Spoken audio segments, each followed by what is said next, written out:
और गाजा में रविवार से इजराइल ने 3 इलाकों में अल्प युद्ध विराम शुरू किया है। मकसद गाजा में भूख से हो रही मौतों को रोकना है। इजराइल अब गाजा के उन इलाकों में सुबह 10 बजे से रात 8 बजे तक कोई ऑपरेशन नहीं चलाएगा जहां लोगों की सबसे अधिक मौजूदगी है। इस दौरान खाने पीने के सामान से लदे ट्रक लोगों तक पहुंचेंगे। इजराइल ने आसमान से भी राहत सामग्री को ड्रॉप करना शुरू किया है। गाजा में रविवार की सुबह एक नई उम्मीद के साथ शुरू हुई।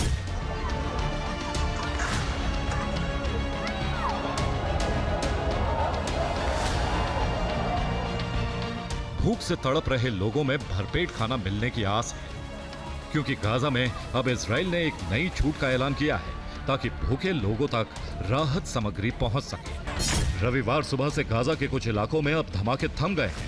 इजरायली सेना तो मुस्तैद है, लेकिन लोग खाने पीने का सामान ले सकें इसलिए 10 घंटे तक फायरिंग और हमले नहीं होंगे।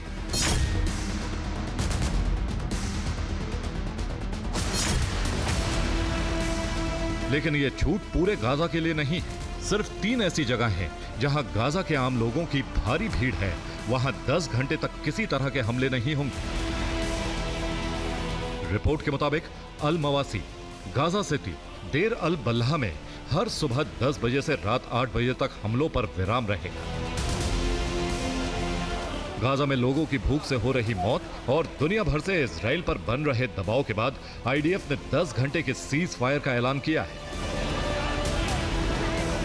यह नियम अगले आदेश तक लागू रहेगा। इस दौरान आसमान से भी खाने का सामान गिराया जा रहा है। गाजा में भूख से अब तक 124 लोगों की मौत हो चुकी है, जिनमें से 81 बच्चे हैं। जुलाई महीने में ही भूख से 40 लोगों की मौत हो चुकी है, जिसमें 16 बच्चे हैं।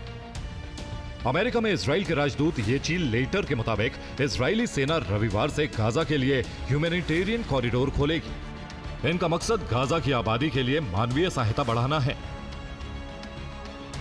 इजराइल ने हमास के खिलाफ जंग के बाद रविवार को पहली बार गाजा में मानवीय सहायता पहुंचाई है। राहत सामग्री से भरे ट्रकों के लिए रास्ता तैयार किया गया है।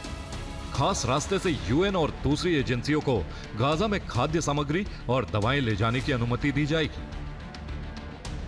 लेकिन इन रियायतों के बीच इजरायली सेना की सख्ती भी जारी है।